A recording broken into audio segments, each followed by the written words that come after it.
Et le jour d'après, on a eu notre permis. 10 jours après, le Earthship était bâti. Wow! Alors, c'était comme... Tu sais, il y avait 50 personnes qui sont descendues. On a eu le permis, on a mis ça sur Facebook.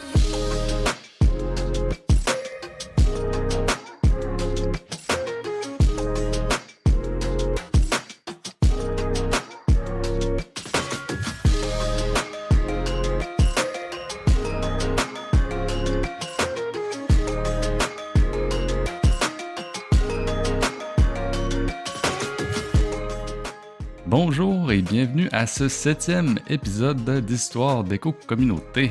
À travers cette balado, on parle à différents acteurs du mouvement éco-communautaire québécois, des gens qui gravitent autour, qui habitent dans des éco-villages, éco-hameaux, cohabitats et communautés intentionnelles au Québec. Chaque personne a son histoire et c'est ça que nous proposons de découvrir ensemble.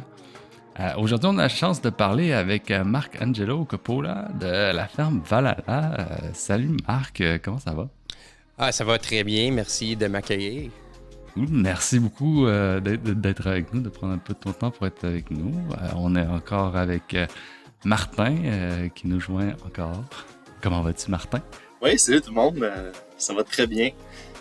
Je viens de finir un mois riche en festivals et en émotions et en communauté. Et j'ai bien hâte de commencer le mois d'octobre, le mois des récoltes. On va faire plein de célébrations du kimchi en communauté, l'abondance, célébrer l'abondance entre amis. Là. J'ai très hâte.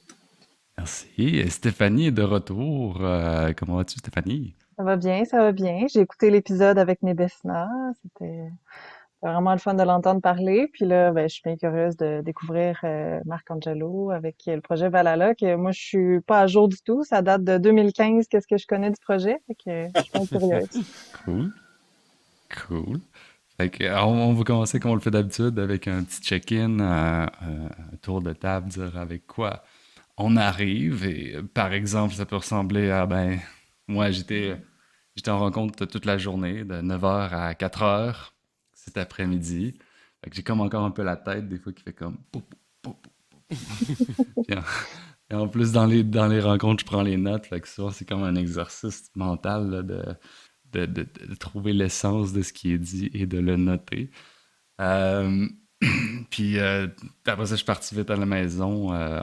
On a comme un premier cours de karaté pour mon petit gars ce soir, qui est parti avec sa maman. Fait que j'ai recouru ici pour qu'on enregistre le podcast. Là. Fait que c'est comme avec cette énergie-là un peu que j'arrive aujourd'hui. Martin, avec quoi t'arrives aujourd'hui?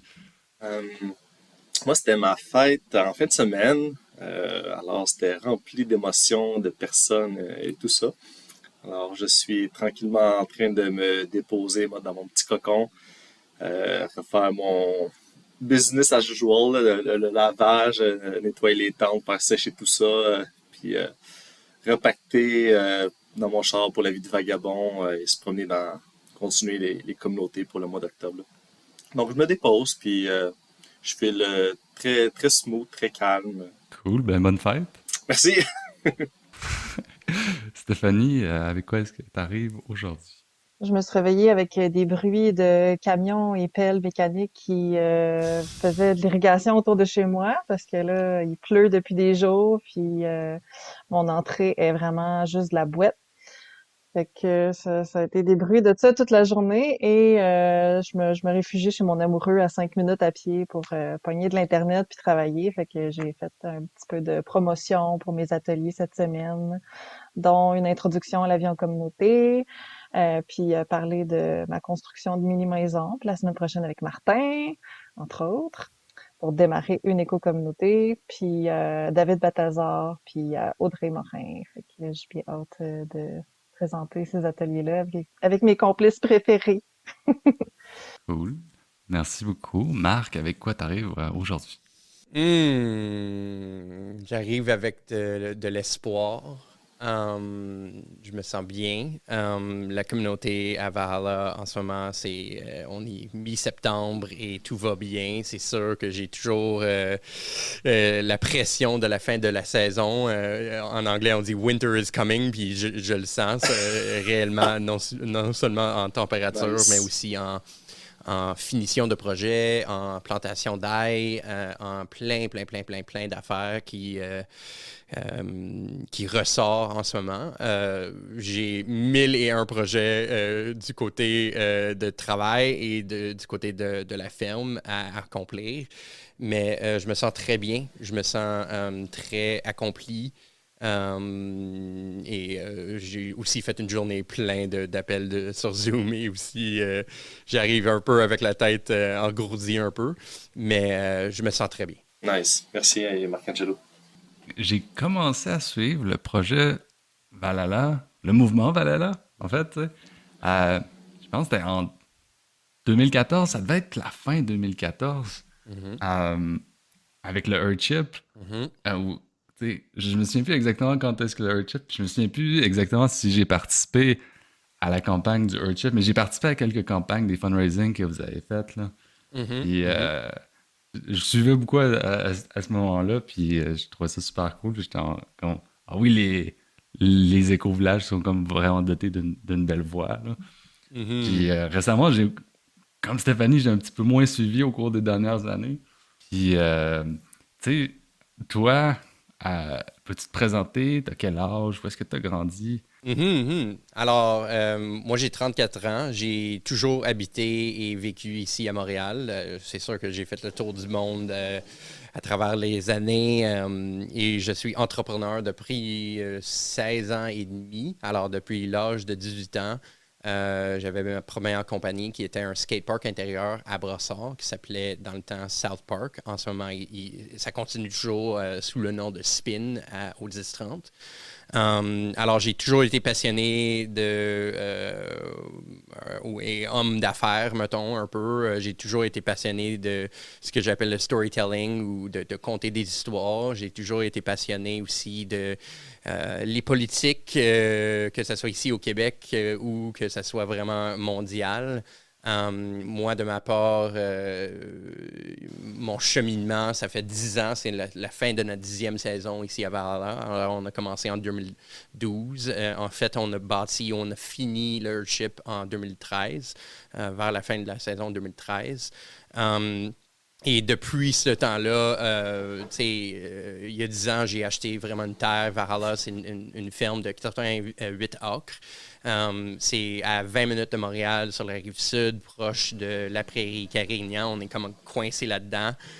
Techniquement, la ferme est à Saint-Luc, qui fait partie de Saint-Jean-sur-Richelieu, mais on est beaucoup plus proche de le quartier 10-30. On est plus proche du quartier 10-30 qu'on est de Saint-Jean, en fait. Alors, c'est très proche de la ville. C'est un éco-village qui a pris vraiment mon cœur.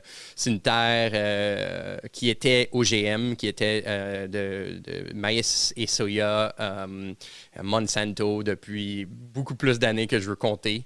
C'est vraiment une terre avec rien dessus quand je l'ai acheté. Il n'y avait pas de connexion hydro, Internet. On n'avait pas une place pour se cacher du soleil. On n'avait pas d'eau, ni de puits, ni de fosse septique, ni de cuisine, ni d'outils. Et moi, personnellement, j'avais pas d'expérience non plus. J'avais jamais bâti de quoi dans ma vie. J'avais jamais bâti une communauté. En fait, j'avais ma communauté de skaters, skatepark intérieur. C'est sûr que c'est une communauté quand même, mais j'avais jamais bâti ça dans le sphère des éco-villages et j'avais jamais planté rien. J'avais jamais planté des arbres fruitiers ou entendu même le mot permaculture. J'avais jamais lu le livre de Jean-Martin Fortier qui est du jardinier maraîcher. J'avais jamais vendu un produit alimentaire. Je connaissais vraiment rien de rien là-dessus. Mais mon cheminement est vraiment commencé quand j'avais... je quittais où je graduais de McGill University dans le temps. Okay. J'étais entrepreneur, mais en même temps, j'allais à l'école à temps plein. Et j'ai étudié en finance et en comptabilité, mais finalement, j'avais fini mon bac en marketing et entrepreneurship. Puis, mais j'avais décidé en finissant l'école que j'allais regarder un documentaire à chaque semaine pendant 52 semaines de temps. Alors, à chaque semaine, j'allais vraiment me relancer dans, I didn't want to let schooling get in the way of my education. Je dis ça en anglais. Je voulais vraiment pas que j'arrête d'apprendre dans la vie, dû au fait que j'étais plus à l'école. Alors, cette année-là était une année très intéressante. J'avais vraiment appris un peu de tous les problèmes qu'on voyait dans le monde, que ce soit des problèmes de changement climatique, que ce soit des problèmes de nourriture, que ce soit des problèmes de santé mentale, que ce soit des problèmes de les abeilles, et que les abeilles mourissaient en grand nombre, peak oil ou mille et un sujets. Et je voyais dans tous ces documentaires-là qu'il y avait 90-95% du temps qu'il y avait quelqu'un qui disait « faut faire de quoi, il y a un gros problème, il faut faire de quoi ». Mais à chaque fois, il n'y avait pas vraiment une solution.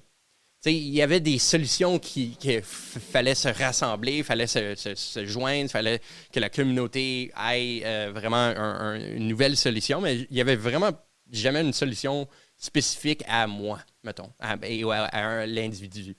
Et c'est de là que j'ai rentré à commencer le projet et embarquer dans par là. Peux-tu me situer quand tu as commencé à regarder un documentaire par semaine? On est en quelle année à peu près? Ça, c'était... j'ai fini l'école en fin 2010, en décembre 2010. Okay. Alors, c'était pour l'année 2011 et en 2012, le début de la saison 2012 était notre première saison. J'avais acheté la terre fin 2011, en fait. Alors, ça m'a pris 1 an avant que je me suis vraiment lancé à dire « OK, je vais m'embarquer à bâtir un éco-village, à bâtir une ferme, à bâtir une communauté. » Et je dis toujours que mon but était toujours de bâtir la communauté que moi, je voulais y participer. Je voulais m'imaginer que mes enfants, mettons, que je n'ai pas en ce moment, allaient vivre dans une communauté plus saine que la communauté que moi j'ai grandi. C'est sûr que j'ai eu une très belle vie, de toute façon, à Brassard. Mes parents sont immigrants de l'Italie. Alors, j'ai beaucoup appris des valeurs un peu plus traditionnelles et un peu plus reliées ou axées sur une vie un peu plus simple.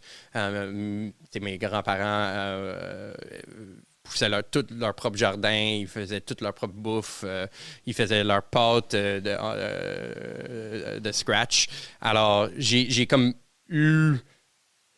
j'étais exposé un peu à ce style de vie-là, mais je n'avais jamais appris comment le faire. J'étais trop jeune pour y participer. J'étais trop jeune pour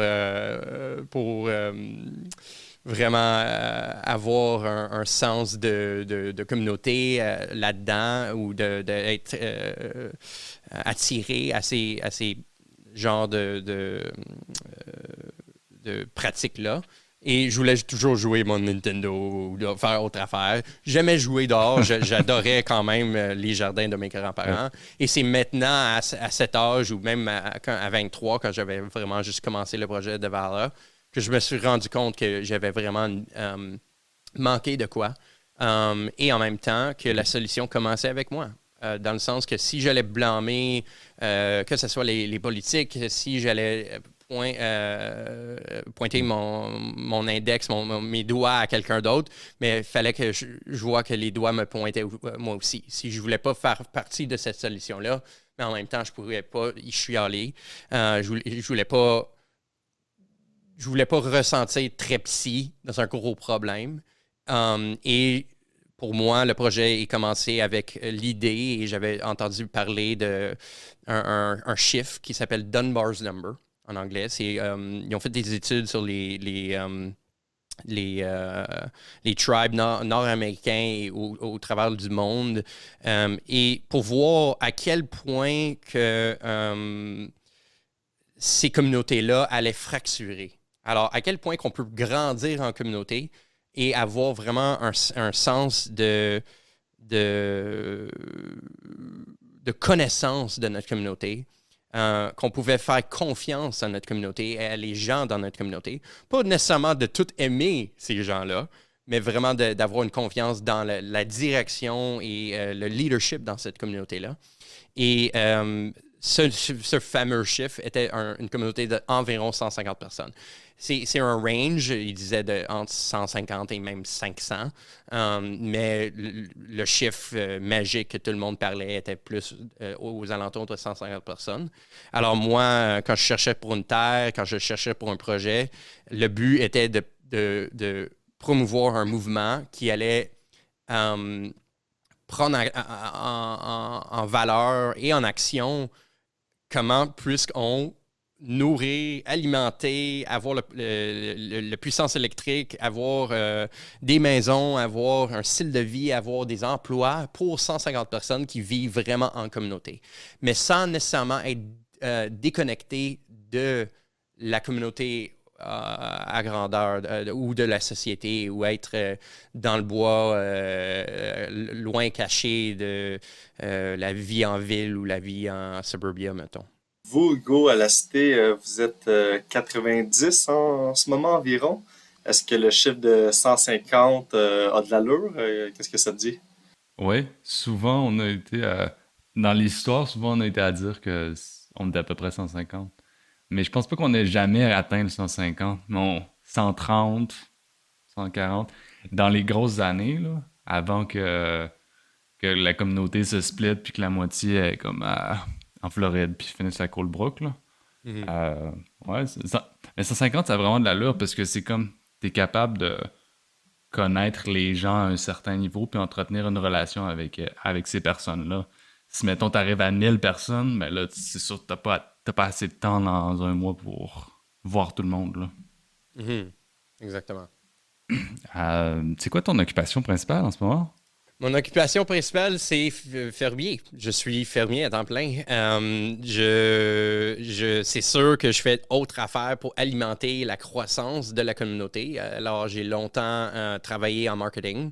J'avais 2 agences de marketing, un qui faisait le côté site web et design et l'autre côté qui faisait du contenu online, que ce soit des vidéos, que ce soit des photos, branding, un peu de tout. Alors, c'est sûr que Valhalla, quand on a commencé, on parlait fort, mettons. On avait vraiment une belle voix. On avait vraiment une présence sur les réseaux sociaux, notamment Facebook, parce que dans le temps, Instagram n'était pas une affaire. Et on parlait beaucoup de les solutions, mais on était au début de notre cheminement d'apprentissage, et je le suis toujours, en devenant fermier, en devenant constructeur, bricoleur de cette communauté-là. On a fait beaucoup de training de non-violent communication ou sociocratie, plein d'affaires. On avait commencé le mouvement comme une fondation à but non lucratif. On avait changé à coopérative par après. Et là, on est comme un blend des deux.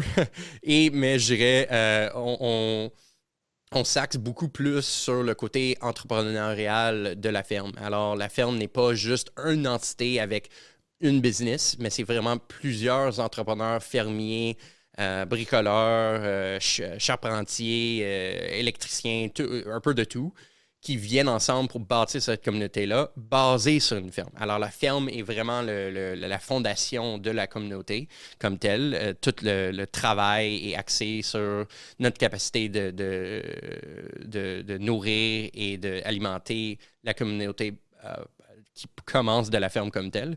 C'est sûr que je fais toujours un peu de marketing et je fais beaucoup plus de consultations à cette heure et beaucoup de mentorat j'ai beaucoup d'apprentis qui veulent savoir comment que j'ai commencé la communauté de Valhalla et ce que je sais pour non seulement le côté physique, mais aussi le côté online du tout.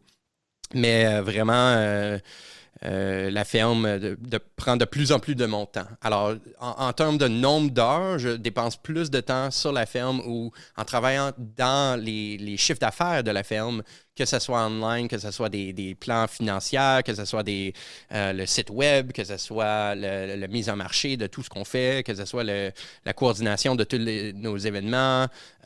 Je fais beaucoup plus d'heures sur la ferme que n'importe quel autre client ou n'importe quelle autre affaire que je fais, et aussi dans le champ. Là, en ce moment, l'ail est vraiment notre plus grosse production. C'est ma production personnelle le plus grand. Mais à chaque année, je plante beaucoup, beaucoup, beaucoup d'arbres fruitiers, beaucoup, beaucoup d'arbres florales, beaucoup de fleurs, beaucoup arbustes de tout genre et type et grandeur. Mais c'est sûr que planter, mettons, l'année passée, on a planté 100 arbres cerisiers, mais les arbres avaient 1 an.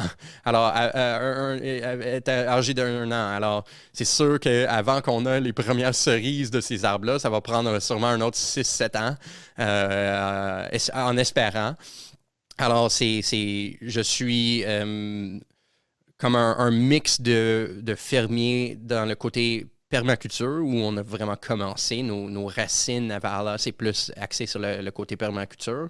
Mais depuis plusieurs années, je suis de plus en plus impliqué dans la production d'ail, dans la production de fruits et légumes, ou de légumes, le côté plus légumes, sur la ferme aussi. Cool. Puis c'est gros comment la ferme à Valhalla? Puis c'est quoi les légumes que vous cultivez? Oui, la ferme en total est 88 acres. Je dirais le tiers est un boisé, une zone complètement boisée. En permaculture, on appelle ça notre zone 5. Alors, c'est une zone qu'on n'y touche pas ou on touche très peu, je dirais. C'est sûr qu'on fait et on va faire du nettoyage de la forêt comme tel. Il y a beaucoup d'arbres qui sont mortes dans la forêt. Sûrement, on va utiliser ce bois-là à des fins, à plusieurs fins, en fait.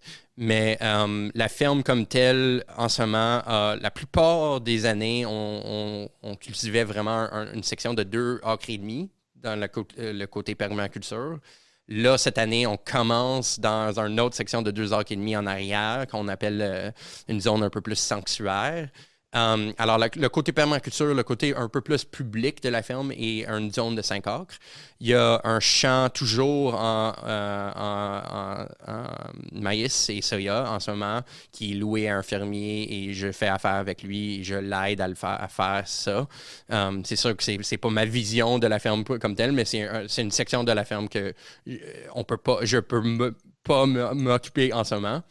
Mais on a pris possession il y a plusieurs années de l'autre partie, une autre grosse partie de notre ferme qui a environ 19 acres.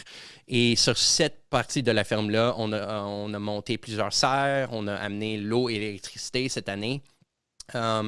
Et on a fait beaucoup, beaucoup, beaucoup d'ail au courant des dernières années. En ce moment, on a 55 000 ailes qui ont sorti de la terre cette année. Et on a des plans à planter sûrement 75 000 peut-être cette année pour l'année prochaine. Alors, c'est quand même une grosse production. On fait tout ça à la main. C'est sûr qu'on a de l'aide avec des tracteurs de temps en temps, mais on a des pratiques de style no-till farming, si vous connaissez ça un peu. Alors, on ne tourne pas la terre. On essaie de vraiment garder l'écosystème en pleine virgule, mais c'est sûr qu'on utilise aussi des méthodes de Jean-Martin un peu plus, ce qui est de créer des blocs, des rangées de 100 pieds de long, 4 pieds de large, incluant le chemin. Et on utilise des tarps, des affaires de même pour essayer de contrôler les mauvaises herbes, de mettre en rotation plusieurs de nos lits annuels. Et vraiment, comme j'ai dit, l'ail est vraiment la plus grosse production là-dessus. Ça fait plusieurs années quand même qu'on a des poules pondeuses. Cette année, on a eu une très belle récolte de nos abeilles et l'apiculture. De plus que 70 kilos de miel. Alors, et beaucoup, beaucoup, beaucoup plus de fruits. Alors, les arbres que j'ai plantés il y a 10 ans, avec de l'aide de plein de gens qui sont venus au courant des années, ces arbres-là commencent à vraiment produire, que ce soit des prunes, que ce soit des pommes, des poires, un peu de tout. C'est sûr qu'il y a plein de fraises, il y a plein de bleuets, de framboises aussi qui ressort en ce moment. Mais je dirais qu'il y a peut-être un autre 2, 3 ans peut-être que ça va vraiment être à une production un peu plus... une ampleur un peu plus meaningful un peu, mais je dirais que ces arbres-là, le côté permaculture est plus axé non à la production à grande échelle à l'instant, mais plus pour nourrir la communauté, me nourrir moi-même et les gens qui viennent nous aider en tout temps. Tu sais, Valhalla a toujours grandi, a toujours bénéficié du fait qu'on est proche de la ville. Mais ce qui aide, c'est qu'il y a beaucoup, beaucoup, beaucoup de volontaires, beaucoup de curieux et curieuses qui viennent poser des questions, veulent venir voir comment une communauté se bâtit, veulent venir y participer, promouvoir ce mouvement, promouvoir un mouvement relié à une vie un peu plus saine et une vie un peu plus axée à le côté nature. Mais je crois qu'on a une très belle balance entre mettons, la ville et le champ et un côté un peu plus rural de notre part. C'est quoi la ferme par rapport au mouvement Valhalla? Parce que je vois qu'il y a vraiment l'intention d'avoir le terrain puis de faire quelque chose avec le terrain de positif, mais dans le mouvement, je ressens depuis le début qu'il y a aussi comme on va créer un mouvement, qu'il y a d'autres gens qui vont starter la même chose, mais ailleurs, puis on va les inspirer à aller à faire ça, puis on va documenter nous ce qu'on fait pour qu'ils puissent le répliquer. Tu peux-tu me parler un peu de l'esprit du mouvement Valhalla? Ouais, oui. Alors, au début, comme j'ai dit, on faisait beaucoup de bruit. Et je pense que notre bouche allait plus loin que nos pelles, mettons, au début. Et c'est juste une fonction du temps. C'est une fonction du fait que la terre ne supportait pas la vie qu'on voulait faire. Les arbres n'étaient pas assez matures pour produire. Fallait avoir des phases où on allait acheter tout l'équipement pour runner la ferme. Comme j'ai dit, on n'avait pas un puits depuis... on a eu notre puits à la ferme en 2018, je crois. Peut-être 2017. Alors, c'était quand même loin dans notre cheminement. On a eu l'électricité l'an passé, début de l'an passé, en 2021. On avait de l'électricité solaire depuis 2015, fin 2015 environ. Mais fallait bâtir l'infrastructure pour bâtir la ferme. Alors, au début, on faisait beaucoup, beaucoup de vidéos. Moi, j'ai créé une école complètement en ligne de mes connaissances et de ce que j'ai appris à bâtir un mouvement online que j'ai appelé Superhero Academy. C'était mon école d'entrepreneuriat que, en ce moment, est comme une archive de mes connaissances en marketing et une archive de mes connaissances en entrepreneurship. Et j'ai aussi, à un point, j'avais commencé vraiment à bâtir ou à faire beaucoup de recherches sur des habitats, des maisons solaires passives. On avait commencé fameusement avec notre Earthship, serre solaire passive qu'on avait bâtie. C'était vraiment la première serre au Québec, Earthship, étampée par un architecte et un ingénieur qui a ouvert la porte pour tout le monde à les bâtir. Terra Perma était un des prochains. Il y en a plein d'autres qui se sont bâtis à cause que nous, on avait, dans la loi civile ici au Québec, on avait pavé le chemin pour les autres à nous suivre, dans un sens. Et je dirais que cette année, on a commencé à redocumenter notre processus. Je prends beaucoup, beaucoup, beaucoup de photos et vidéos. Mais je dirais que ça fait plusieurs années qu'on est quand même... on parle pas beaucoup online. Il y a tellement de gens qui viennent sur la ferme, il y a tellement de projets qu'on fait sur la ferme que notre ampleur et vraiment notre... le côté bouche à oreille fait qu'on est assez grand et déjà notre infrastructure ne peut pas accommoder tous les gens qui viennent. Puis à chaque fois qu'on bâtit une nouvelle infrastructure qui peut accommoder plus de gens, tous ces gens-là sont déjà là et il faut l'agrandir, il faut partir en expansion en tout temps. L'année passée, on a bâti un deck ombré parce que, bon, on était toujours au gros soleil. On avait juste notre petit bistrot qu'on appelle ou notre kiosque de fruits et légumes, vente de fruits et légumes. On avait un petit kiosque on pouvait se cacher du gros soleil en juillet et à août. Là, l'année passée, on a fait construire de quoi où on pourrait manger durant la journée ou faire un souper, faire des affaires. On a bâti notre cuisine extérieure pour la transformation, mais aussi pour nous nourrir par nous-mêmes. Et déjà là, on fait une extension à tout. L'extension à la cuisine, l'extension au deck, l'extension au bistrot, l'extension pour avoir plus de produits en vente. On a mis cette année en production notre marché online, avoir des ventes online. On a mis un calendrier, on commence notre newsletter encore ou notre infolettre. On a recommencé un système de membership où on a des membres qui se joignent à la ferme avec des bénéfices extensifs quand même. Alors, je dirais que l'année prochaine, on se relance dans la documentation du tout.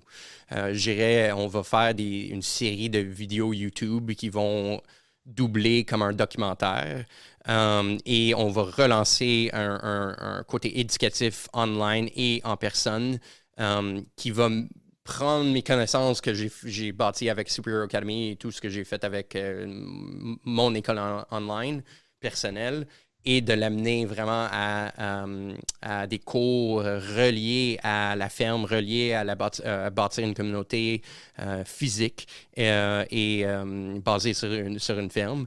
Alors, il y a beaucoup, beaucoup, beaucoup de projets qui vont faire qu'on va on va faire du bruit encore en 2023, je dirais.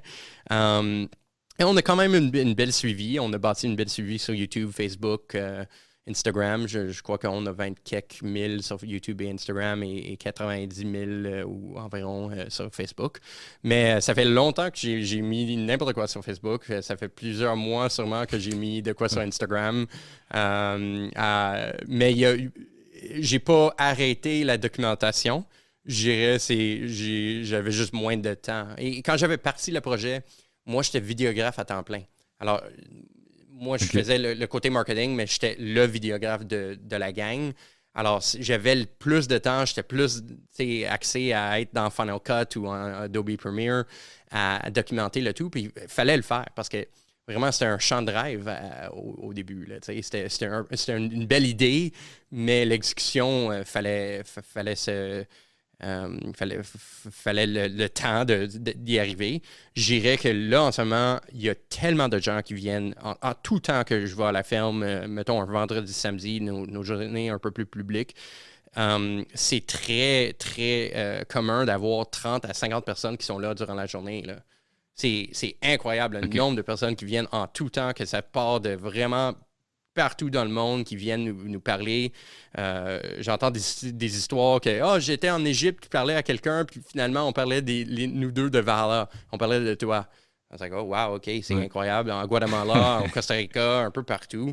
Ouais. Et moi, j'ai été invité à des éco-villages, à des conférences partout au monde pour parler de ce que nous, on faisait. Mais je dirais que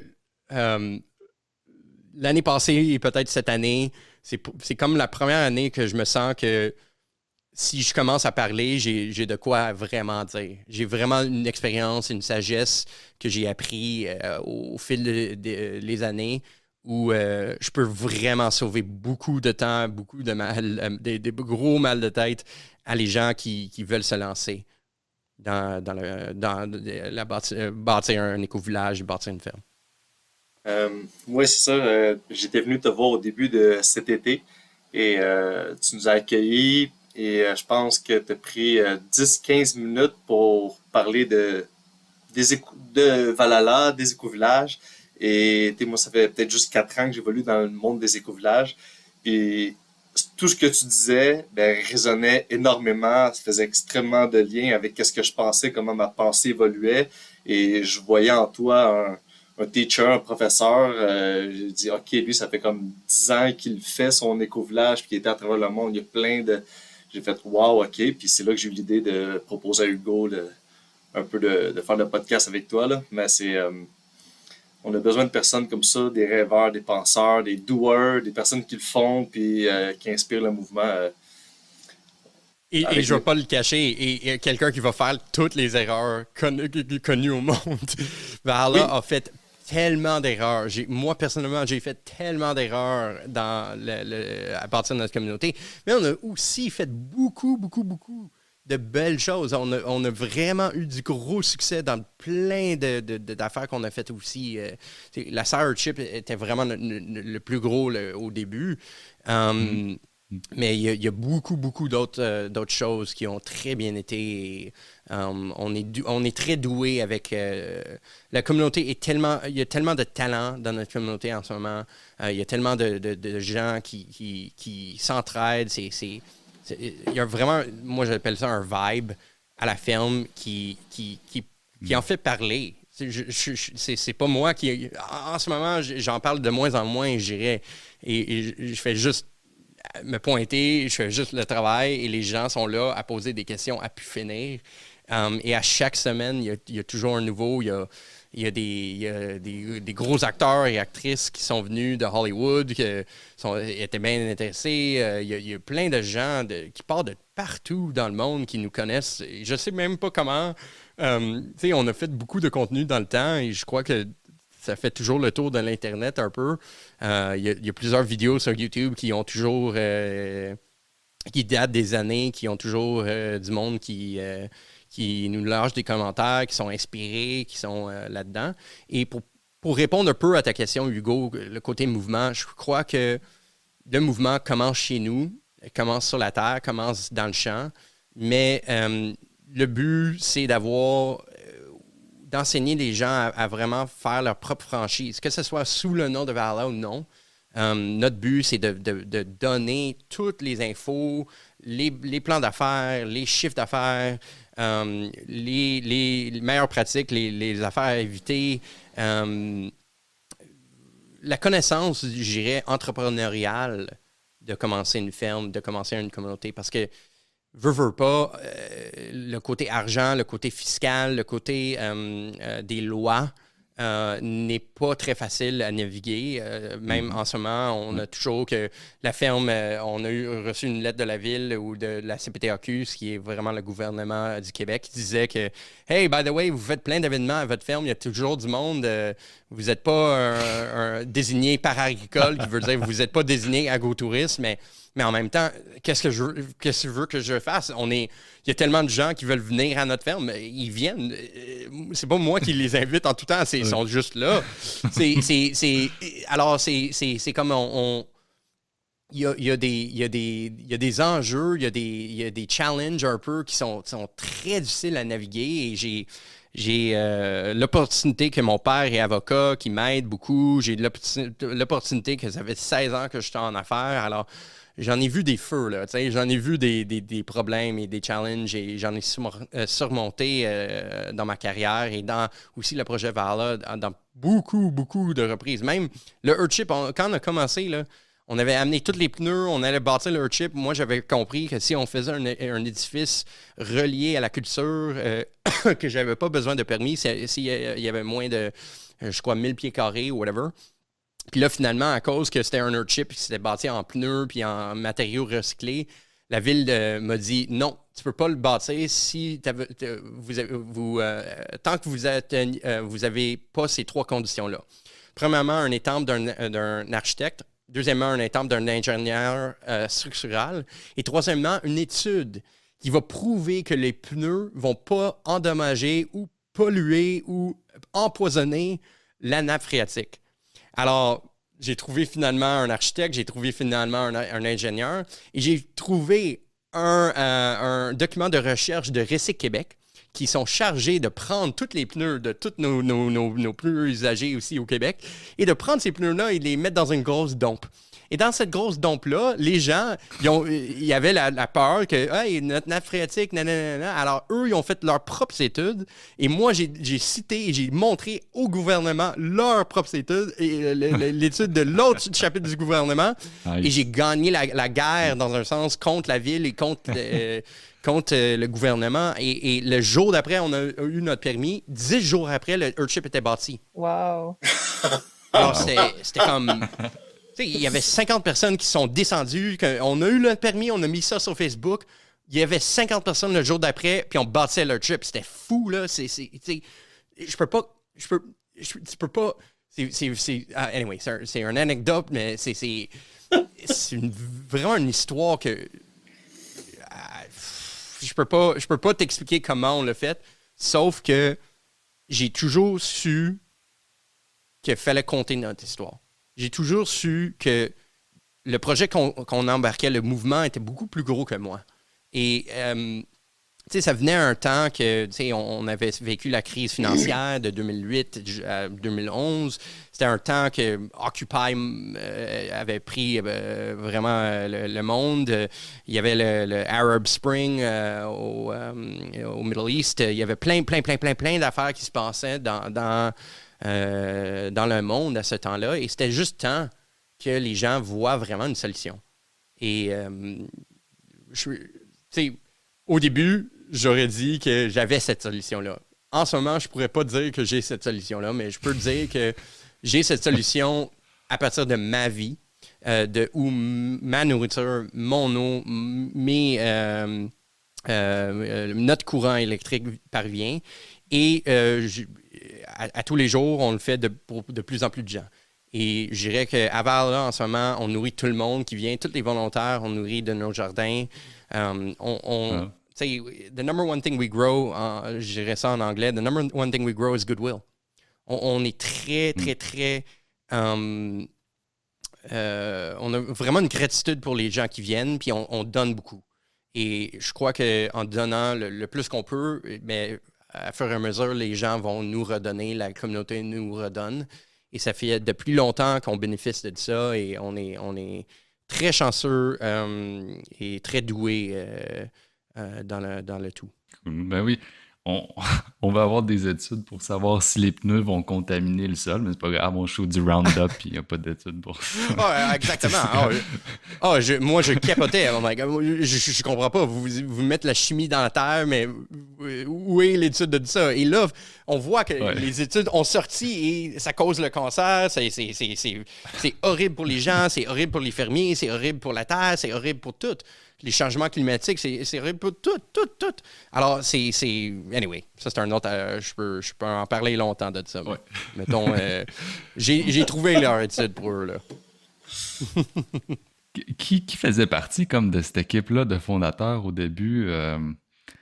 Comme il y avait des gens que je me souviens dans les premières vidéos. Il y avait toi, Marc, Jordan, Germ, Marty...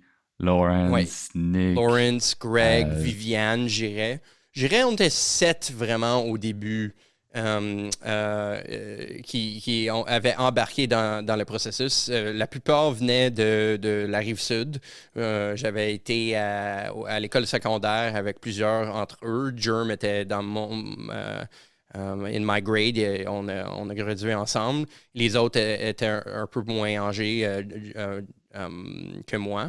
J'avais rencontré Marty au cégep, puis tout le monde, on s'est embarqué, mais tout le monde, on vivait tous chez nos parents. Et on a déménagé dans une maison proche de la ferme.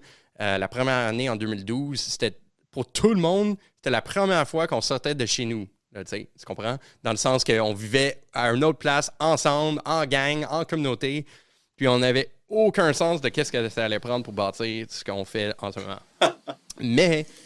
on était très axés à faire des vidéos de toutes sortes. On faisait, on appelait ça du guerrilla gardening. Alors, on allait dans les parcs, puis on plantait des arbres fruitiers, puis on partait en courant, en pleine nuit. On faisait plein de vidéos. On faisait rire aux gens aussi. Parce que je crois que les communautés comme ça prennent un peu trop au sérieux le fait qu'il faut changer le monde. Et oui, c'est vrai, il faut changer le monde. Tu sais, le monde a besoin de changer. La politique, le climat financier a besoin de changer. Nos valeurs doivent changer aussi. Mais on ne va pas changer le monde en disant que toi, tu fais mal et la façon que tu vis ta vie ne prend pas en considération tous les inputs que tu as besoin pour vraiment vivre une vie saine. Je crois que les gens font de leur mieux avec ce qu'ils ont et qu'est-ce qu'ils savent. Et c'est sûr qu'il faut toujours des trailblazers, il faut toujours du monde, des guerriers, mettons, des vikings peut-être, ou des Valériennes, que moi j'appelle ça. Pour trouver un nouveau monde, pour bâtir le nouveau monde. Et même dans notre histoire ici au Canada, à bout de ligne, les Français, les Anglais qui sont venus d'Europe, ou que ce soit les the natives qui vivent ici depuis longtemps, que ce soit les Vikings qui ont trouvé Greenland, ou même d'après moi le Québec, même avant les autres Européens, fallait toujours que quelqu'un embarque dans des missions, dans un volet qui est inconnu.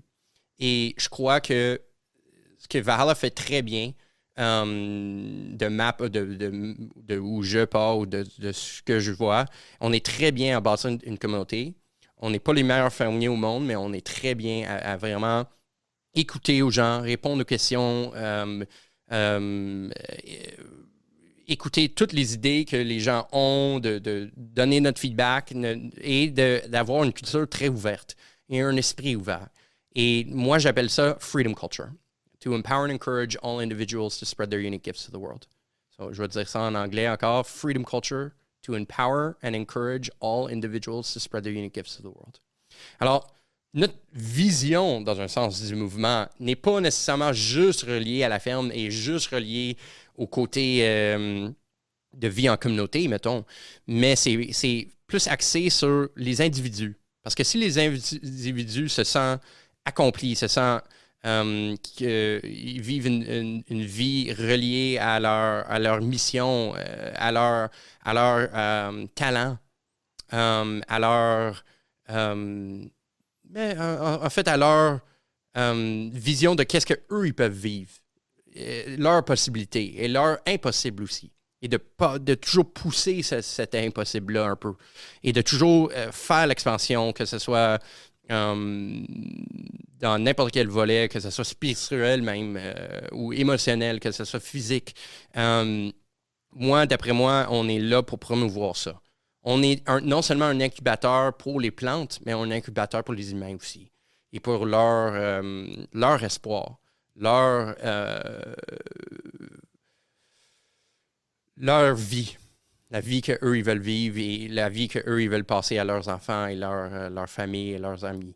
Alors, c'est vraiment un projet qui me stretch personnellement dans tous les cas. Il y a beaucoup de frustration, il y a beaucoup de challenges que moi, personnellement, j'ai vécu dans les 10 dernières années. Mais je ne changerai rien. C'est vraiment un cheminement qui est vraiment incroyable, qui m'a beaucoup appris et que là, j'ai la capacité d'en faire apprendre aux gens qui sont un peu plus en arrière de moi, dans un sens, ou en arrière de notre propre communauté en ce moment. Et de aussi faire hommage aux communautés qui sont de plus en avance. On n'est pas le seul éco-village au monde.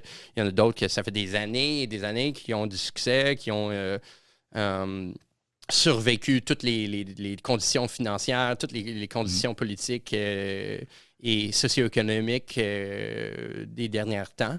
Et je suis content d'en faire partie. D'ailleurs, parle-en sur la chaîne YouTube de Valhalla, il y a des vidéos sur Twin Oaks, Sirius, qui sont des communautés bien établies. Toi, combien d'éco-communautés est-ce que tu as visité? Dans quel pays?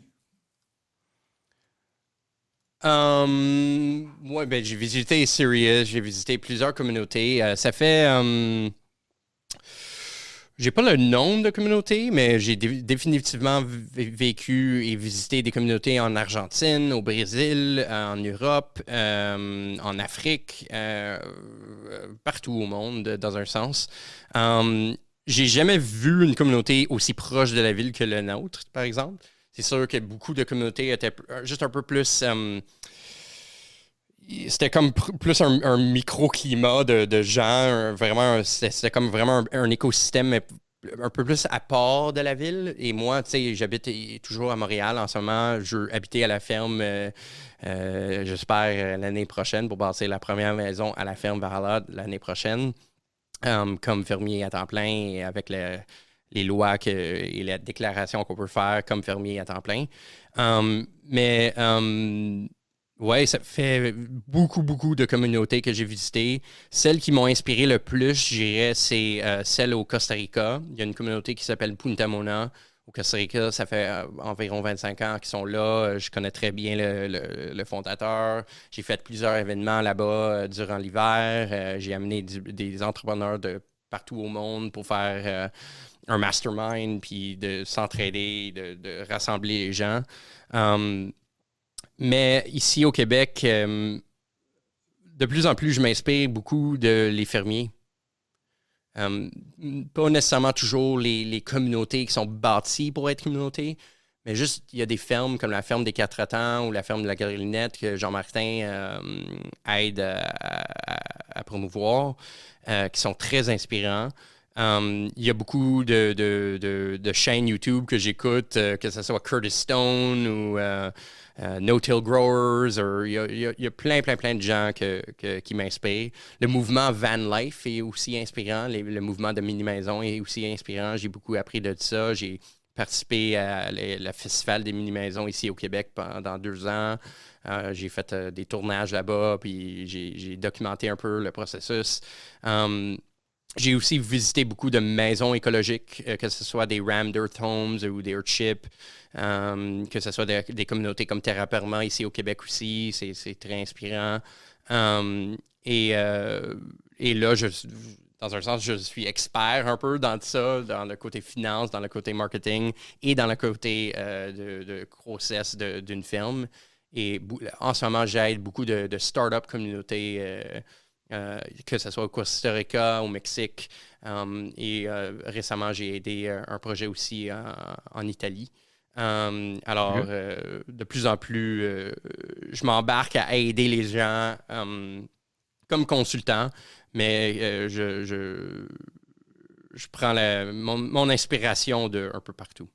Dans tes mots, c'est quoi une éco-communauté? C'est une bonne question. C'est une question piège. Faut que tu répondes la bonne Ouais, chose. dans un sens. Ben, d'après Il n'y a moi, pas de bonne réponse. d'après moi, ouais, mais ouais, c'est vrai. D'après moi, c'est comme une famille qui se choisit. C'est une famille qui viennent ensemble pour se choisir, pour s'entraider, pour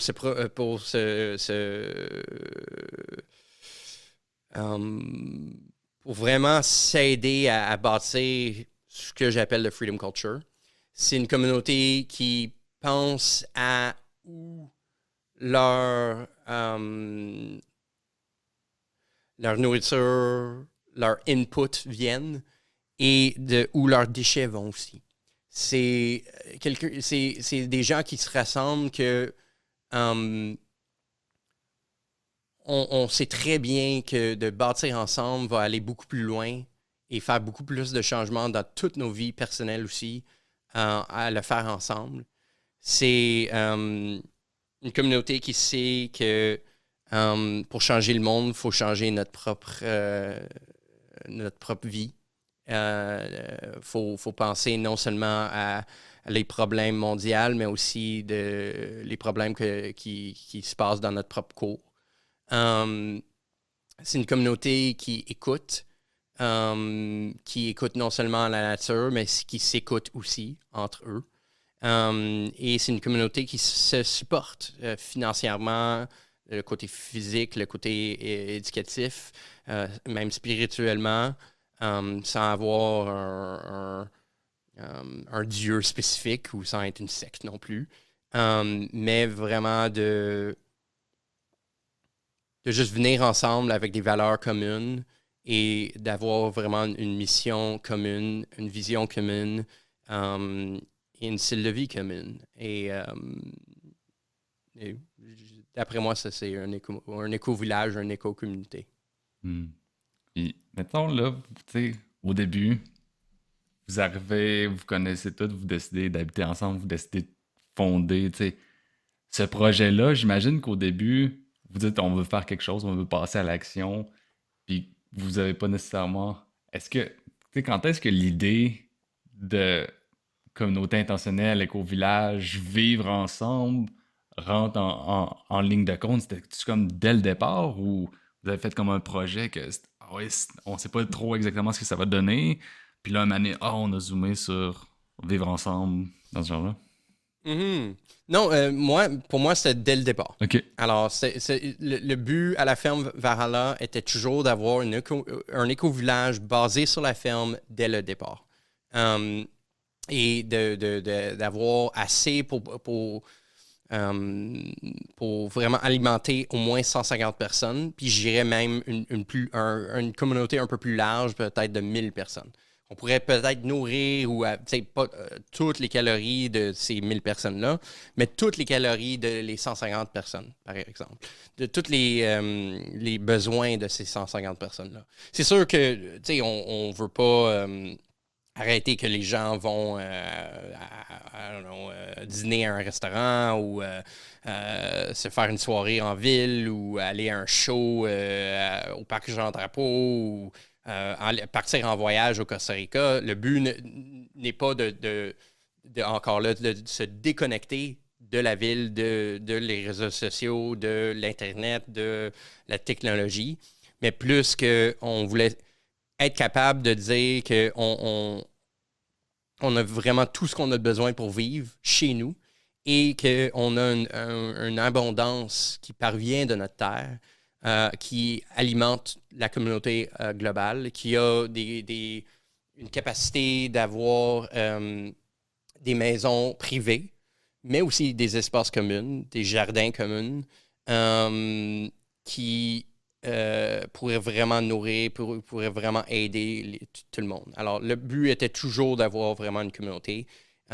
Et au début, on a déménagé, comme j'ai dit, dans une maison proche de la ferme, une vieille maison style canadienne. Et la première année, on parlait beaucoup de notre mission, vision. On faisait des meetings à pu finir. Est-ce que c'est mieux qu'on se fait des décisions à unanimous decisions, comment on peut structurer la façon qu'on fait des décisions, que ce soit la sociocratie, que ce soit, en ce moment, je dirais, more of a do-ocracy. Est-ce qu'on va célébrer un peu plus le côté entrepreneurship et individuel? Est-ce qu'on va avoir beaucoup de projets communs? Je dirais, on est un peu plus axé sur le côté entrepreneurial à cette heure, mais avec beaucoup de bâtiments et de jardins communs et une vision quand même très commune. Et je dirais que tout le monde comprend vraiment qu'on bâtit un éco-village. Tout le monde comprend qu'on bâtit une ferme. Tout le monde comprend qu'on est là pour s'entraider. C'est sûr que tout le monde a leur propre définition de tout ça. Ils ont leur propre priorité. Il y a des gens eux, ils voulaient toujours parler de les mouvements sociaux. Whether it be gay rights or LGBTQ, or whether that be women's rights, whether that be mental health. Il y avait mille et une projets. Tout le monde voulait faire de quoi de différent. Il y avait des gens passionnés un peu plus des arbres fruitiers, il y en avait d'autres qui étaient passionnés des légumes, il y en avait d'autres qui étaient plus axés sur le côté permaculture, d'autres qui étaient plus axés sur le côté jardinier maraîcher. Moi, je suis passionné du storytelling et de bâtir une communauté online, de faire le côté éducatif, le côté storytelling. Alors, on a tous nos propres passions et je crois que c'est à célébrer ces passions-là, à créer de l'espace pour ces passions-là, mais aussi de toujours avoir des projets communs ou des projets que tout le monde embarque. est très, très, très rassembleur. Et je crois que l'ail à la ferme, les espaces communs à la ferme qu'on a bâtis ensemble, beaucoup de projets se font dans un volet un peu plus communautaire, mais aussi, tu sais, comme nos œufs, mettons, à la ferme, cette année, c'est celui qui est en charge, il s'appelle Jasmin. Ça fait plusieurs années qu'il fait vraiment partie de la ferme et qu'il est fermier chez nous. Et dans le temps, il faisait les paniers CSA ou les paniers communautaires. Et là, à cette heure, il fait son propre jardin. Et on achète les œufs de lui. Et les gens qui viennent acheter les œufs de chez nous achètent de la ferme, mais il a sa propre ferme dans la plus grosse ferme. Il est comme membre producteur. Il est fermier par lui-même. Wow. Il a ses propres chiffres d'affaires. Il a ses propres numéros de taxes s'il veut ou compagnie s'il veut, que ce soit incorporé ou à but non lucratif, que ce soit l'apiculteur ou que ce soit les fleuristes. Tout le monde peut vraiment trouver sa propre passion, sa propre business et avoir un accordement ou un côté, une entente en fait avec la ferme comme telle et la communauté comme telle. J'ai une petite question. J'ai commencé à m'intéresser aux organisations OPAL. En anglais, c'est Teal. Je ne sais pas si tu as déjà entendu parler parce que ça vient rejoindre un peu la duocratie, mais en sollicitant des avis. Est-ce que c'est quelque chose que vous avez déjà essayé?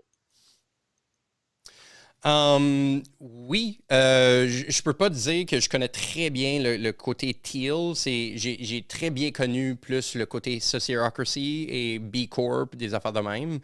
En ce moment, comme j'ai dit, il n'y a pas comme une structure qui domine le tout. C'est sûr que je suis le plus gros investisseur dans le projet.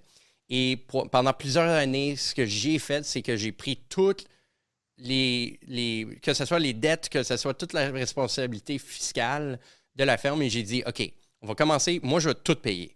So, nobody has to worry about money. Moi, je vais tout payer, que ce soit l'hydro, que ce soit les taxes, que ce soit les assurances, que ce soit l'équipement qu'on a besoin, sauf l'équipement que tu as besoin pour ton projet spécifique. Alors, si toi, tu veux faire les œufs, mais toi, tu as à bâtir ton,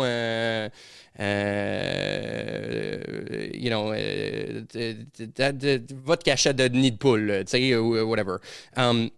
Mais je vais t'entraider. Et tu peux utiliser tout l'équipement de la terre, tu peux utiliser l'hydro, tu peux utiliser... Il y a des bâtiments dédiés et des espaces dédiés complètement communs.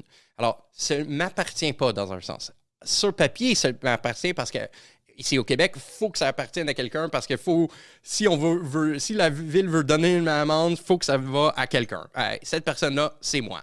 Mais en réalité, le but, c'est que tout le monde a leur propre propriété sur la terre. Ils peuvent avoir leur propre maison reliée toujours à la ferme et le côté agriculturel. Mais en même temps, tu sais, où est-ce que commence et termine la ferme?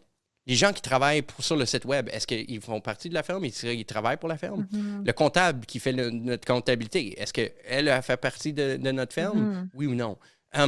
Pour moi, la ferme n'arrête pas dans le champ. C'est pas juste l'ail, là. C'est la mise en place, c'est le vente, c'est tout le monde qui accueille tous les touristes ou les gens qui viennent nous voir à chaque année ou à chaque semaine.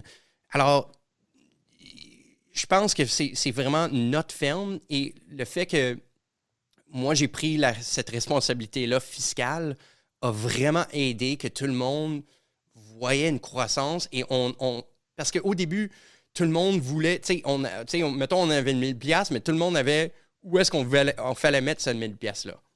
Puis quand il faut décider tout ensemble, là, c'est pas en mode start-up, en entrepreneurship, ça ne fonctionne pas. Et il fallait comme arriver à un point que les startups, que l'incubateur était assez bien, que tout le monde avait leur propre business, puis ça marchait pas tout le monde. Et je pense que j'irais dans les 2 dernières années, 2020, 2021, 2022, on y est arrivé. Les gens peuvent vivre de leur propre production. C'est sûr qu'il y en a qui font des petites productions, il y en a d'autres qui ne vivent pas, ils ont d'autres jobs. mais qui commencent à grandir et prendre ampleur. Et il y en a d'autres qui vivent vraiment sur la Terre et qui sont là en tout temps et sont fermés à temps plein.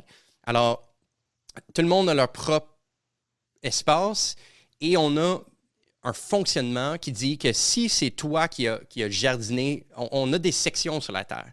Alors, il y a une section qui est dédiée à un fermier et c'est lui qui décide si lui veut continuer sa ferme l'année prochaine. Et s'il veut, il y a première... c'est comme like right of first refusal, on dit en anglais. C'est lui qui peut décider s'il va refaire les mêmes lits qu'il a fait l'année passée. C'est à lui de décider. Et si lui veut passer le bâton à quelqu'un d'autre, c'est pas à moi qu'il passe, c'est à le prochain qui lui parle, qui qui a une entente avec. Alors, il y a beaucoup de... Tu sais, on a quand même une belle... We're innovating. Il n'y a pas un livre qui peut te conter comment faire ça. Je trouve que beaucoup de communautés, beaucoup de livres, beaucoup de sagesse qui parvient du côté écrit de comment bâtir une communauté est très... c'est inspirant, mais c'est souvent pas assez pratique, au moins au début. Mais je pense qu'une fois que tu as bâti à un certain point puis tu as assez d'infrastructures, là, ça peut aider, ça peut continuer. Si on avait commencé sur une ferme existante, qui avait déjà une maison, qui avait déjà toute l'infrastructure que tu as besoin pour commencer une ferme, je pense que ça pourrait it could have been different. Mais à bout de ligne, Valhalla, on ne pouvait pas faire ça. On n'y arrivait pas. T'sais, parce qu'on s'essayait. En 2016, 2017 et 2016, 2017, je crois, on avait fait les paniers CSA. Puis on les a tous vendus, mais il n'y avait pas assez de revenus pour dire qu'il y avait tous les 3 fermiers qui faisaient ces paniers-là, moi qui aidais aussi. C'était pas assez. Tu ne peux pas avoir 30 000 de revenus entre 4 et dire que tu vas vraiment avoir une croissance. Puis pas tout le monde a les mêmes connaissances pour faire des décisions. Moi, quand je veux installer l'électricité, je veux parler à l'électricien et pas le charpentier. Tu comprends? Alors, il faut reconnaître qui sont les experts et c'est pas nécessairement à moi de décider ça, mais naturellement, l'écosystème se place. Et c'est dur à expliquer, mais you have to trust the wisdom of the world. You have to trust the wisdom of an ecosystem. Puis faire confiance que chacun va se responsabiliser dans ses initiatives. Puis solliciter, justement, c'est ça que j'aime beaucoup dans Opal, c'est qu'on sollicite l'avis des personnes plus expérimentées, des experts, et des personnes qui vont avoir un impact, mais la décision te revient à toi qui a pris l'initiative en ayant récolté l'intelligence collective autour de toi. Ça nourrit une culture de confiance puis de liberté aussi, un peu comme tu parlais. Puis c'est ça qui est difficile en communauté, de prendre des décisions ensemble quand on a un pot de cash à décider c'est où que ça va. La chicane peut pogner assez vite. Fait que c'est le fun de voir différents fonctionnements complètement innovateurs qui vraiment te responsabilise, mais c'est pas avec n'importe qui qu'on peut faire ça de ce que j'en comprends. Puis dans votre gang, je pense qu'au fil du temps, la confiance a dû tranquillement se bâtir. L'ouverture, la transparence au niveau des chiffres, ça a dû aider beaucoup. Puis il y a comme une espèce de maturité qui s'est construite dans votre groupe, ce qui permet que l'écosystème s'équilibre là tranquillement. Exactement. N'importe quel membre peut aller rentrer dans notre caisse de fruits, voir les chiffres en tout temps. Ils ont accès à l'iPad comme moi j'ai accès à l'iPad. Ils voient les chiffres dans le même système que moi je vois les chiffres. Alors, tout le monde va savoir où est-ce qu'on en est, comment que ça va, qu'est-ce qu'on a vendu. Tu sais, mettons, Jasmin, j'ai parlé que c'est lui qui s'occupe des poules. Lui, il voit toutes les ventes. Il fait le compte de tous les œufs qu'il nous donne. Il le met dans un frigo dédié à la vente et il voit toutes les ventes qui ont été faites. Et on a des règles, c'est sûr, que n'importe quelle vente qui se fait, que ce soit cash ou non, on le rentre dans le système. Et on est très bien à faire ça. et on a une très belle confiance. C'est sûr que de temps en temps, il y a une douzaine qui part à on ne sait pas où. Et ce que moi je fais, c'est que je le paye de toute façon. That's it. Pour le 5 piastres, là, ou whatever, le 7 piastres, oublie ça. On part de l'avant, on continue. Et à cause que moi, j'ai pris cette responsabilité-là, il y en a d'autres qui ont pris d'autres responsabilités qui ne sont pas mes points forts. Ils sont peut-être des points de faiblesse personnels. Et eux sont bons à ça. Tu sais, moi, je ne suis pas le meilleur avec les fleurs, mettons.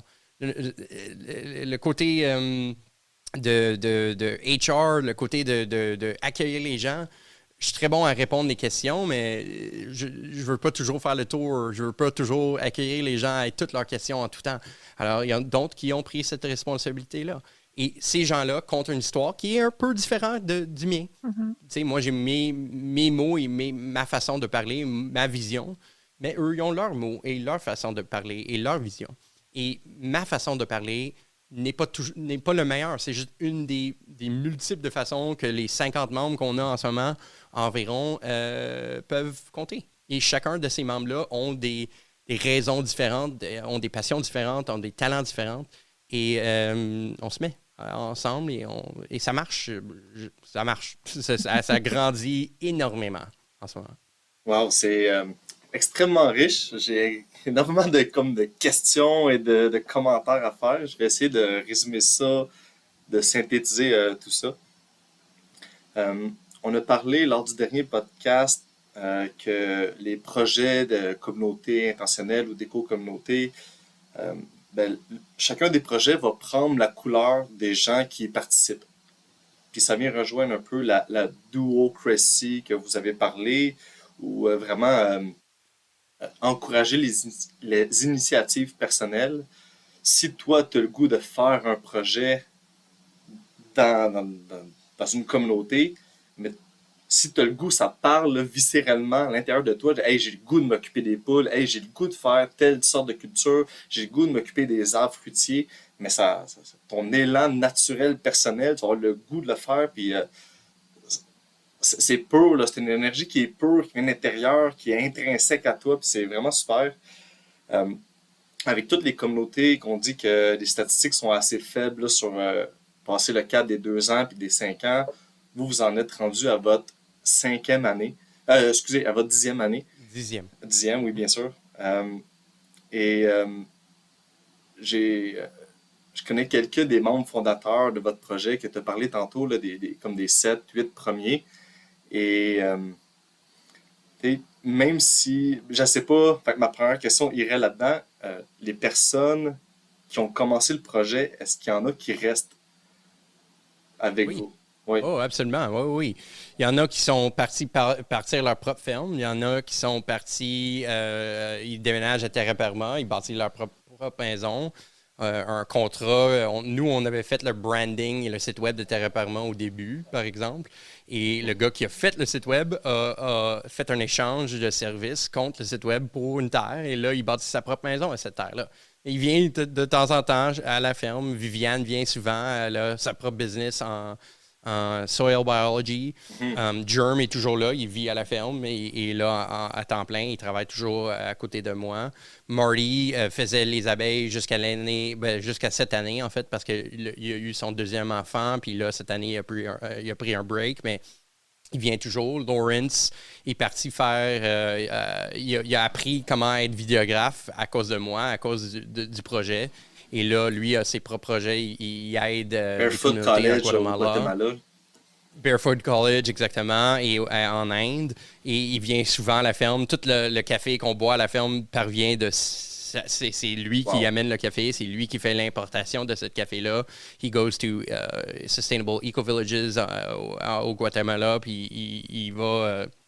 trouver un produit qui fait signe et qui est rassembleur ou qui s'aligne avec nos valeurs.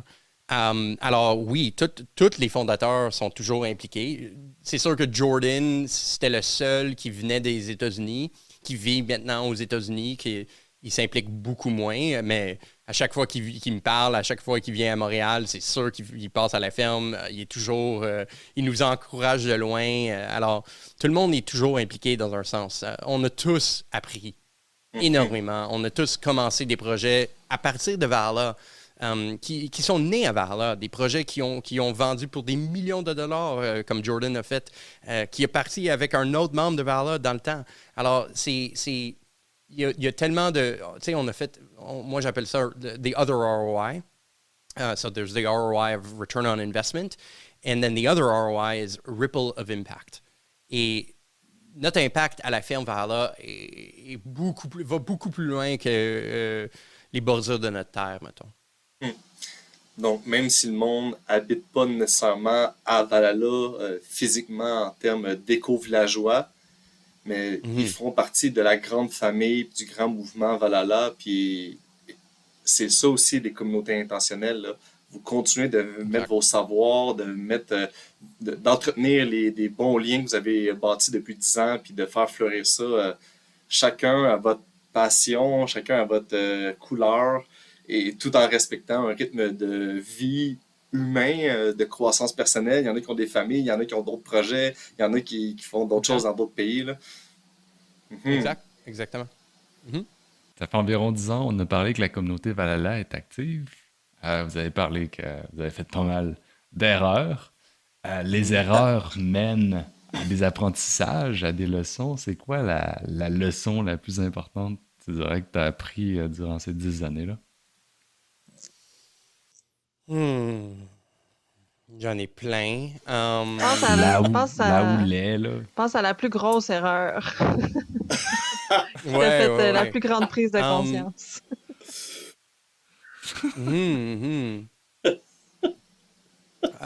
D'après moi, la plus grande prise de conscience était que on peut changer le monde, mais on va le changer un pas à la fois. Que la communauté et la communauté de nos rêves n'est pas une destination, mais vraiment un cheminement. Que, tu sais, on parle du mot communauté intentionnelle, mais on est parti de l'intentionnel parce qu'on existe. Ça fait 10 ans qu'on existe. On est beaucoup plus que intentionnel à ce point-là. L'intention était là au début, c'est sûr qu'on en a parlé beaucoup, fortement, mais là, c'est réel. On vit cette communauté-là. Je le vis en tout temps. Tous mes amis, tous les gens que je parle, la plupart viennent des contacts reliés à Valhalla, dans un sens ou de l'autre. Toutes les places que je me suis fait inviter au travers le monde parvient vraiment de ça beaucoup. Alors, tu sais, un pas à la fois. Et l'autre affaire, je dirais, c'est qu'il y a vraiment une sagesse à l'idée de la liberté culturelle ou de freedom culture, ce qui est si tu es prêt à embarquer, à aider les gens dans leur passion, les gens vont embarquer à t'aider dans la tienne. Le plus que tu donnes, le plus que tu reçois. J'ai mille façons de dire les valeurs que j'ai appris, mais j'ai aussi appris très fortement qu'une ferme, c'est un écosystème et la communauté, c'est un écosystème. Il y a des périodes de temps que l'écosystème va bien et il y a des périodes de temps que l'écosystème ne va pas bien. Il y a des périodes de temps que c'est en plein été, il y a des périodes de temps que c'est en plein hiver. Et nous, on a tout vécu. On a vraiment tout vécu, que ce soit la ville ou le gouvernement qui nous a arrêtés ou essayé d'arrêter, que ce soit nos voisins qui disaient « Ah, ça va jamais marcher », que ce soit ma mère qui disait « T'es fou », mais là, en ce moment, elle trouve que l'idée est incroyable, puis elle adore l'idée, que ce soit les gens qui voient de plus en plus que ce que l'on fait, c'est leur propre rêve. Pour moi, c'est incroyable de voir et de vivre cette histoire-là. C'est pas juste une histoire qu'on compte, mais vraiment une histoire qu'on vit. Et à vivre cette histoire-là, je crois que ça inspire les gens, que ce soit ici au Québec ou à travers le monde. Et pour moi, ça m'a fait vraiment penser à l'écosystème comme tel.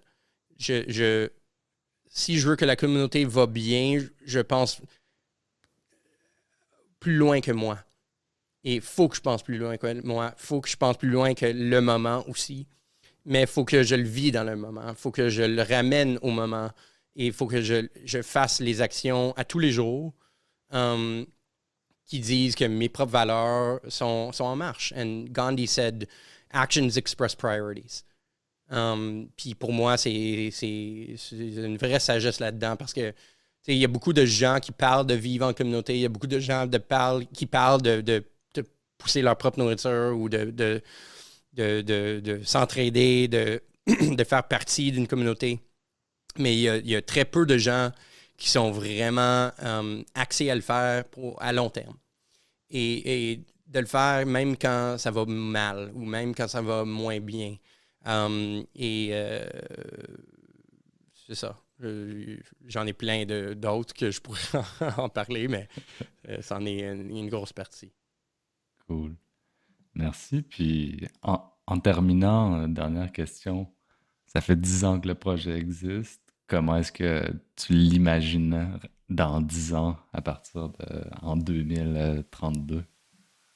Oui. Je crois qu'on va avoir plusieurs maisons. Je crois que toute notre terre va être en production. Je crois qu'on va faire l'expansion de notre terre. On va tripler peut-être même 10 fois la terre qu'on va avoir. On va sûrement avoir des chapitres en d'autres pays aussi. Moi, je travaille assez pour avoir un chapitre de Valhalla au Costa Rica et au Mexique et en Italie. Moi, personnellement, ça en fait partie de mes projets. Je pense que ces projets-là ne vont pas partir d'une terre OGM et pas de rien. Peut-être qu'ils vont partir avec une infrastructure déjà existante ou une ferme déjà existante, mais que je vais amener ma communauté à se rassembler et trouver une autre communauté qui est locale à y participer. Je crois qu'on va changer la façon que les lois sur les terres agricoles et l'agrotourisme se fait. Je crois que on va être une porte d'entrée et un pont pour les gens qui veulent rentrer dans le cheminement de bâtir une communauté, que ce soit avec nous ou leur propre communauté. Et je le sais très bien qu'on va être un des promouvoirs, un des leaders dans ce mouvement-là. On l'est déjà et je crois qu'on va l'être encore plus dans le futur. Et en même temps, je sais très bien qu'on est juste un projet, un groupe, un mouvement dans un gros monde qui est beaucoup plus gros que moi, qui a beaucoup plus de parcours que je ne peux pas voir en ce moment. Mais j'espère que je travaille moins et que je souris toujours et que j'en apprends même de plus que j'en ai appris dans les 10 dernières années. Et je crois que je vais toujours être l'étudiant de la terre, je vais toujours être l'étudiant de la communauté, je vais toujours être l'étudiant de la psychologie des gens et de l'entrepreneurship. Mais peut-être de temps en temps, je vais être le mentor, je vais être le prof de temps en temps aussi. J'ai une proposition pour toi. Pour traduire freedom culture, moi je dirais la culture de la liberté. C'est ça. La culture de la liberté, ça englobale vraiment l'esprit de notre communauté, définitivement. Cool. Ben, un gros merci d'avoir participé à notre podcast. C'est très apprécié. Est-ce que, pour le mot de la fin, est-ce que quelqu'un a quelque chose à rajouter? Oui, ben moi je voulais te dire merci Marc. Je trouve que c'est vraiment super intéressant. Puis ça me rejoint beaucoup quand tu parles d'entrepreneuriat, de communauté. Je suis aussi nouvelle là-dedans. Ça fait 1 an et demi que je suis travailleur autonome. Puis j'essaie de faire découvrir les communautés avec des ateliers en contribution consciente. Puis j'essaie de rendre ça accessible toutes sortes de bribes d'informations, de connaissances que j'ai pu avoir avec mes visites de communauté au Québec. Mais je me rends compte que toi, t'as un réseau anglophone puis international. C'est comme une porte aussi qui t'ouvre vers le monde, puis à rejoindre tellement plus de gens puis toutes les qualités marketing que votre groupe avait, que toi, t'as. Je sens que ça donne vraiment un beau kick à ce mouvement-là, puis ça me fait plaisir de voir ça. Puis ben Mhm. moi, je suis comme un petit peu en parallèle de ce que tu fais. Très, très, très francophone. Puis assez Complet. québécois aussi. Mais je trouve ça le fun d'avoir de Mhm. l'intérêt, là. Il y a quelques personnes de d'autres pays qui m'écrivent, qui me demandent comment je peux faire un virement. Puis je suis comme, wow, je suis pas prête pour des virements internationaux, voilà. Mais ça m'inspire beaucoup, fait que ça se peut Mhm. bien que je te prenne un coaching entrepreneurial, un T4, ou que j'aille voir ton site, là, Super Hero Oui, Academy. il faudrait revenir à la ferme. Vous êtes tous le bienvenu. Et n'importe qui écoute, vous êtes le bienvenu aussi. Ouais. Ben, merci beaucoup. Merci à toi. Cool, ben, ça met fin à notre épisode pour aujourd'hui. Je vous rappelle, vous pouvez suivre le podcast sur Spotify, Google Podcast, Apple Podcast. J'ai fait un site web aussi Ouais! Cool! Je récemment. savais pas ça. J'ai fait un site web que l'URL est genre ça de long, là, que c'est comme histoire Toutes les liens. d'éco-communauté à wordpress.com, mais c'est pas grave, c'est comme c'est ça que ça coûte pour avoir, juste pour pas payer. Pour avoir un Mhm. site web. Fait que c'est ça, vous pouvez aller. D'ailleurs, c'est le lien que je vais partager là, à l'avenir, le lien du site web. Puis c'est ça, vous savez comment suivre là, le podcast. Puis on se dit à la prochaine. Salut. Merci beaucoup tout le monde. Merci. Bye tout le monde.